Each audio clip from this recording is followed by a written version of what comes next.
After studying this module, we shall be able to understand what managers do in organizations, describe the functions approach to management, explain the roles approach to management.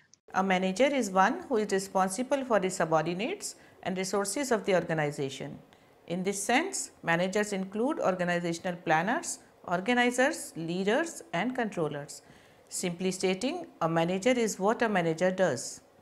In words of Stoner, managers do the following: work with others and work through others, bear the ultimate responsibility for organizational results, balance divergent goals and set priorities, think conceptually and critically, assume risks and make difficult decisions.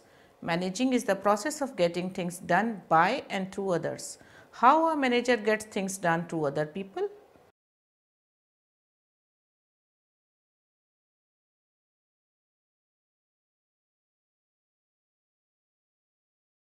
We will initiate the topic through a simple question. What do managers do? Managers work with others and work through others. They bear the ultimate responsibility for organizational results.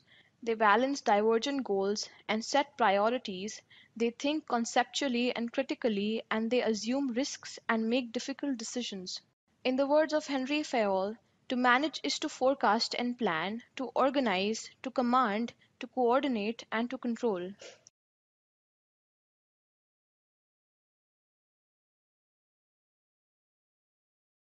In the words of E.F.L. Bridge, management is a process consisting of planning, organizing, motivating, coordinating and controlling. Davis said that there exist three main functions of a manager: planning, organizing and control. According to Davis, command and coordination facilitate control and hence are part of it. But some believe that coordination is not a separate function of management, but is the essence of management, since the basic objective of all management is to achieve coordination in organized efforts. Gluick coined the acronym PODSCOP to describe the functions of management, namely planning, organizing, directing, staffing and coordinating, reporting and budgeting. George R. Terry mentioned four managerial functions as planning, organizing, actuating and controlling. Massey suggested seven functions of management, namely decision making, organizing, staffing, planning, controlling, communicating and directing. Kuntz and O'Donnell believed in the classification of managerial functions as planning, organizing, staffing, directing and controlling. They said in practice it is not always possible to place all managerial activities neatly into these categories, since the functions tend to coalesce. Analysis of the work of a manager reveals that we can adopt two approaches: the functions approach, that is what the managers are supposed to do, and the roles approach, that is what the managers actually do.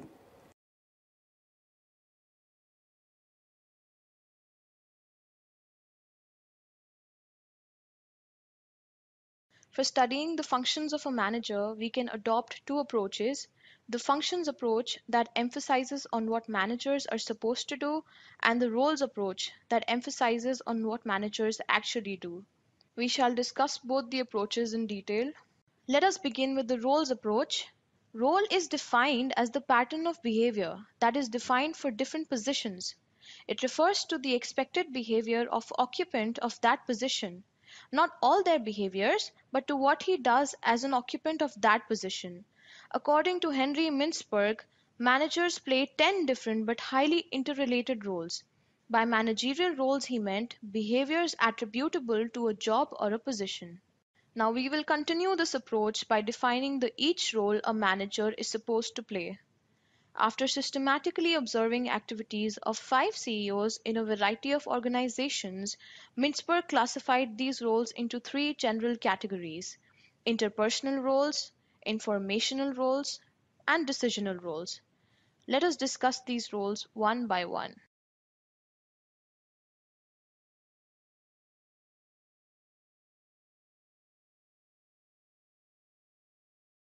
Managers assume various roles. Henry Mintzberg has defined the role of managers to identify what managers do in the organizations. Role is defined as the pattern of behavior which is defined for different positions. It refers to the expected behavior of occupant of that position, not all their behaviors, but to what he does as occupant of that position. According to Henry Mitzberg, managers play 10 different but highly interrelated roles. By managerial roles, he meant behaviors attributable to a job or position. After systematically observing activities of 5 CEOs in a variety of organizations, Mitzberg classified these roles into 3 general categories. First, the interpersonal roles. This include the figurehead role, that is performing ceremonial and social duties as the organization's representative, and the leader role, and finally the liaison role, particularly with outsiders.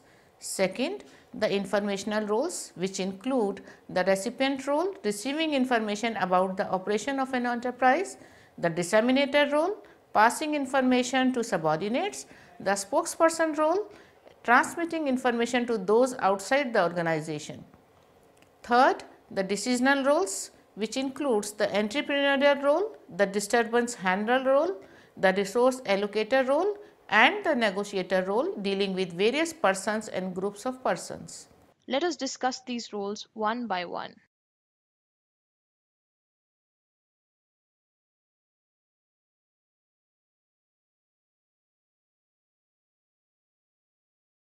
Interpersonal roles. 3 interpersonal roles help the manager keep the organization running smoothly. These are the figurehead role, the liaison role, and the leader role. In figurehead role, the manager performs activities which are of ceremonial and symbolic nature. These include greeting the visitors, attending social functions involving his employees, awarding merit certificates and other awards to outstanding employees. In liaison role, the manager serves as a connecting link between his organization and outsiders or between his department and other departments. Manager's leader role involves leading his subordinates and motivating them. Informational role of manager includes communication, giving and receiving information, both within and outside the organization. Information is required to make effective decisions. These are 3 types of informational roles of a manager: monitor, disseminator, and spokesperson. In his monitoring role, the manager constantly collects the information about those factors which affect his activities. In the disseminator role, the manager distributes the information to his subordinates who may not be in a position to collect it. As a spokesperson, the manager represents his organization or department while interacting with outsiders. These may be customers, financiers, government, suppliers, or other agencies of the society. Decisional roles. In his decisional role, the manager performs 4 roles: entrepreneur, disturbance handler, resource allocator, and negotiator. As an entrepreneur, the manager assumes certain risk which is involved in terms of the outcomes of an action because these are affected by a variety of external factors. As a disturbance handler, the manager is required to contain those forces and events which tend to disturb the organizational equilibrium and normal functioning. These forces and events may be strike by employees, shortage of raw materials, employee complaints and grievances, etc. As resource allocator, the manager allocates human, physical, and financial resources to various organizational units according to their needs. As a negotiator, the manager negotiates with the various interest groups in the organization. Such interest groups may be shareholders, employees, or outside agencies.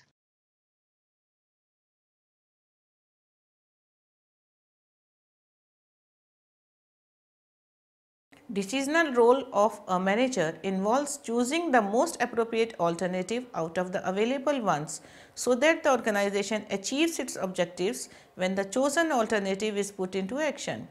In his decisional role, the manager performs 4 roles: entrepreneur, disturbance handler, resource allocator, and negotiator. As an entrepreneur, the manager assumes certain risk which is involved in terms of the outcomes of an action because these are affected by a variety of external factors. Since these factors are dynamic and change constantly, the manager is required to bring suitable changes in the organizational processes to align these with the requirements of the environment. As disturbance handler, the manager is required to contain those forces and events which tend to disturb the organizational equilibrium and normal functioning. These forces and events may be strike by employees, shortage of raw materials, employee complaints and grievances, etc. As resource allocator, the manager allocates resources, human, physical and financial, to various organizational units according to their needs. As negotiator, the manager negotiates with the various interest groups in the organization. Such interest groups may be shareholders, employees or outside agencies.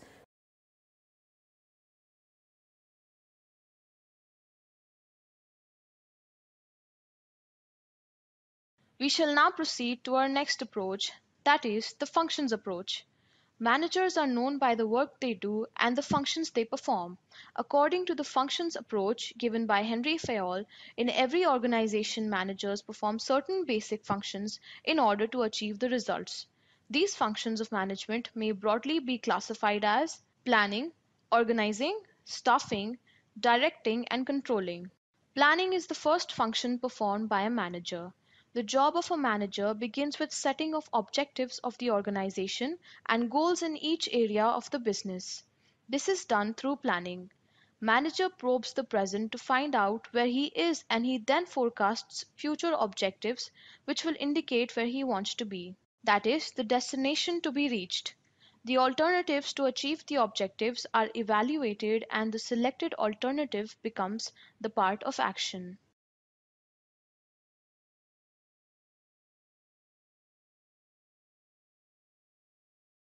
Through taking purposeful action regarding organization's future, the manager assumes the first managerial function, that is planning. Rather than managing somehow, he plans in advance the future course of action on the basis of facts and figures about the opportunities to be exploited and threats to overcome in future. A plan is a predetermined course of action to accomplish the predetermined objectives.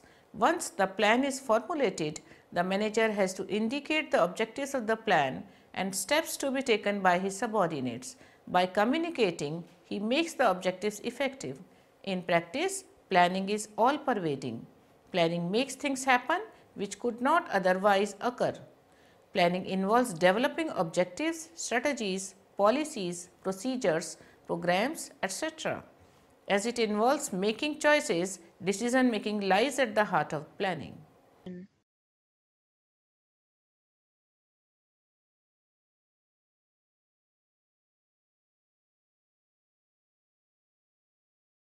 Organizing. Managing a business is not just planning. It includes putting life into the plan by bringing together the managerial personnel, employees, physical and financial resources, etc., to execute plans. When these resources are assembled, the organization comes to life.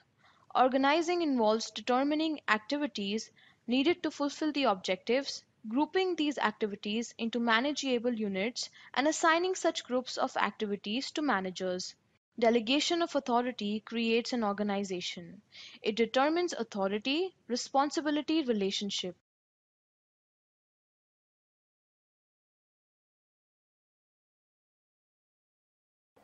Let us now move on to discuss delegation. Delegation of authority creates an organization. It determines authority responsibility relationship. These relationships must be properly coordinated to secure unity of organization. Hence, the work of managing includes both planning and preparing to do, that is, both planning and organizing. Organizing to achieve the plans is the tooling process or preparation for the work to be done. Planning involves thinking, deliberation and decision making regarding the future course of action. Organizing provides a framework of management or a mechanism for purposive, integrated and cooperative action by many people in a joint effort to implement any plan. Planning decides what management wants to do, while organizing provides an effective mechanism for achieving the plan or objectives. According to Louis Allen, organizing is the process of identifying and grouping the work to be performed, defining and delegating responsibility, and the authority and establishing relationships for the purpose of enabling people to work most effectively together in accomplishing objectives. Establishing superior subordinate relationships is an important task in organizing. The manager creates the structure of relationships that connects each employee directly or indirectly to the organization head. The connecting lines between superiors and subordinates provide for communication and transmission of plans, instructions, problems, and progress reports between the two. A sound organization structure is essential for effective and profitable performance. Without proper organization, there may be duplication of effort, inadequate attention to certain important functions, unwanted rivalry, and friction among personnel and delays in decision making. Authority responsibility relationship.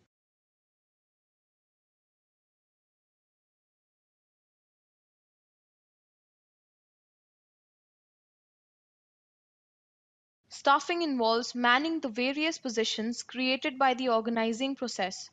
It includes preparing inventory of personnel available and identifying the gap between manpower required and available, identifying the sources from where people will be selected, selecting people, training and developing them, fixing their remuneration, appraising them periodically, etc.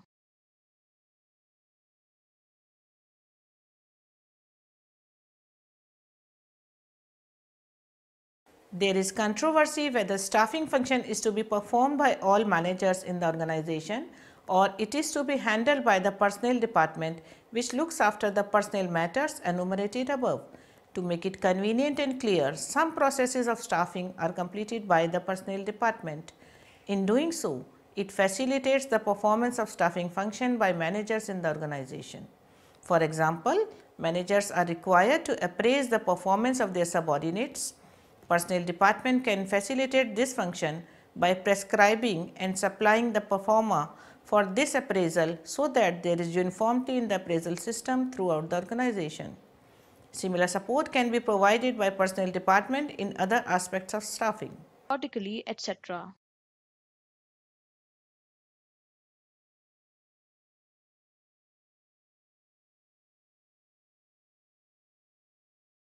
When plans are formulated and the structure of the organization is determined or laid down, the next step would be to direct and supervise the subordinates toward attainment of organizational goals. A manager must develop the ability to command and lead.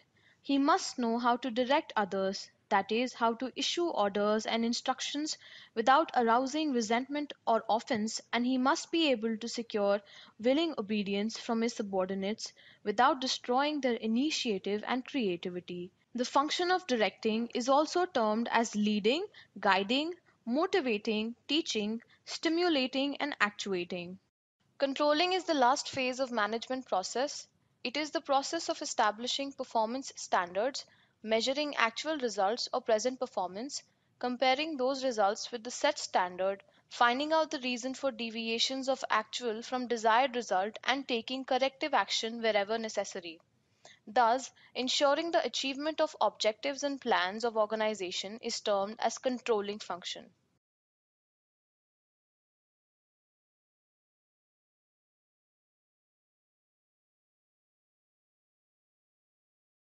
Controlling is devising ways and means of assuring that planned performance is actually achieved. Through the controlling function, the manager keeps the organization on the right track. Controlling can be either positive or negative. Positive control tries to ensure that the organizational goals are effectively and efficiently achieved. Negative control tries to ensure that undesirable activities do not occur or recur. Essentially, controlling function involves three elements: establishing standards of performance, measuring current performance, and comparing it against the established standards and taking corrective actions to correct any performance that does not meet those standards. Termed as controlling function.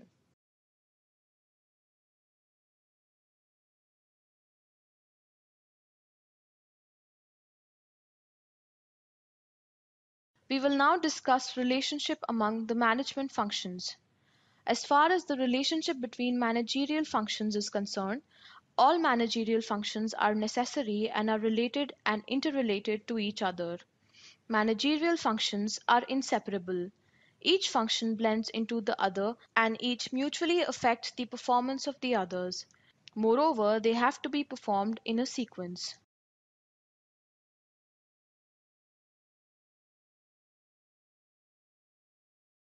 In an organization, managers at all levels need to plan, organize, direct, and control.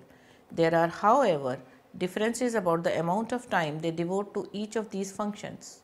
The amount of time that lower level managers spend on planning is much less than top level ones. At lower levels, managers spend relatively more time in directing. In contrast, managers at higher levels spend a greater proportion of their time on planning. Planning at higher levels also tend to be long range planning. The amount of time spent on controlling function is fairly consistent at all levels of management except at the very top level. Also, time devoted to the organizing function is fairly consistent at all levels of management. Again, at lower levels, managers may be specialists, but at higher levels, it is essential that they may be generalists who can see beyond the boundaries of functional areas. Moreover, they have to be performed in a sequence.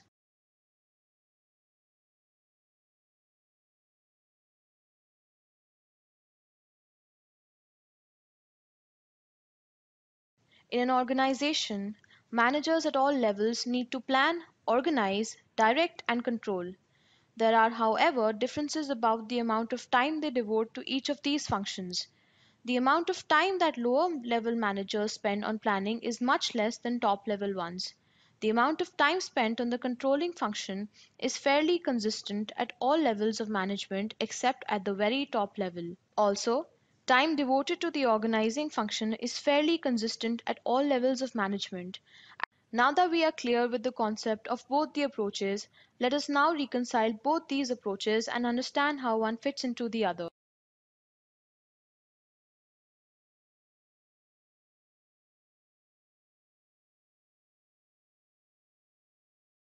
Follow-up studies on validity of Mintzberg's roles approach largely came out with the supportive evidence on managerial roles cited by him. This approach still suffers from two limitations. First, the type of roles that have been identified by Mintzberg are not applicable to all types of managers, particularly those at lower levels. Second, there are many other managerial roles which have not been included in the list. For example, manager as a controller, as a coordinator, etc. Nevertheless, Mintzberg gave a new insight about what managers do. Management functions and roles do not exist opposite to each other, but these are two ways of interpreting what managers do. Most of the roles prescribed by Mintzberg can be integrated with earlier classification of management function viewed by Wren and Voigt. These approaches and understand how one fits into the other.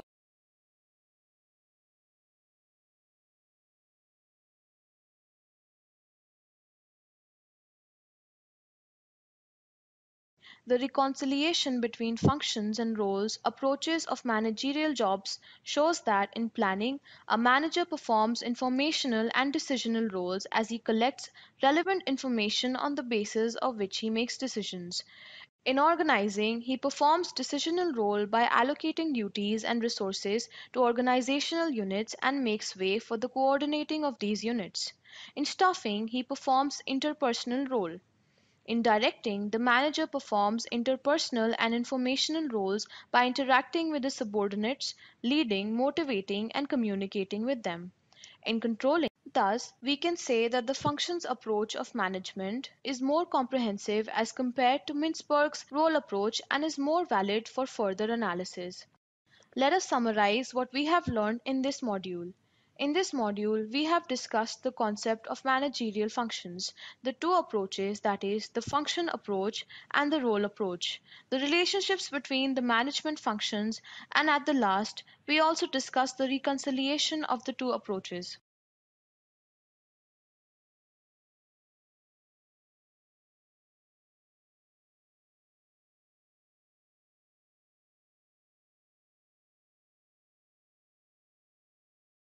Let us now recapitulate what we have learned in this module. Various authors have defined managerial functions differently. Some favor only 3 to 4 functions, while others expand the list to add many more functions. Gulick suggested functions of a manager through an acronym PODSCOP. To better understand the functions of a manager, one can look at the two approaches, namely roles approach and functions approach. Although there are 14 approaches, the focus here is restricted only to two approaches. The roles approach. The managerial roles approach describes 10 roles played by a manager, namely figurehead, leader, liaison, recipient, disseminator, spokesperson, entrepreneurial, disturbance handler, resource allocator, negotiator. This approach is popularized by Henry Mintzberg of McGill University. According to Mintzberg, managers do not perform the classical managerial functions of planning, organizing, leading, coordinating, and controlling. Instead, they engage in a variety of other activities or roles. These roles can be classified into three categories: interpersonal roles, informational roles, and decision roles. The functions approach defines managers are known by the work they do, the functions they perform. According to the functions approach originated by Henry Fayol, in every organization, managers perform certain basic functions in order to achieve the results. These functions may broadly be classified as planning, organizing, staffing, directing, and controlling. Planning is the first function of management, involves setting objectives, determining ways and means to accomplish objectives, deciding in advance future course of action, developing alternatives require thought and action. Planning is the thinking function. Strategies, policies, procedures, programs, methods, schedules, projects are examples of plans.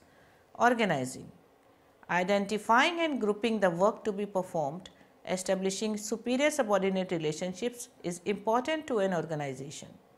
Bringing together people and other resources to execute plans is organizing. Developing authority responsibility relationships, delegation of authority, and accountability are integral to organizing. Staffing, preparing inventory of people, finding gaps between availability and requirements, identifying sources of manpower, selecting suitable people and manning them at various positions, providing training, fixing remuneration, and appraising people comes under the purview of the third function of management called staffing. Directing, supervising subordinates, issuing them orders and instructions to get things done without inviting resentment and securing willing obedience from subordinates is directing function. Leading and guiding people for better work performance is the job of a manager. Controlling, measuring current performance, comparing it with standards laid down, finding out deviations if any, finding reasons for deviations and taking corrective or remedial actions is controlling. 5 functions of management are interrelated and interdependent. They are inseparable and necessary.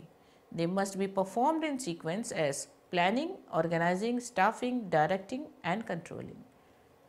Time spent for various functions of management differs at low, middle, and top levels of management. Planning and controlling is mainly performed at top level, while lower level managers are largely concerned with directing. Functions and roles of management are not opposite to each other. Fayol's functions approach is more comprehensive than Mintzberg's roles approach.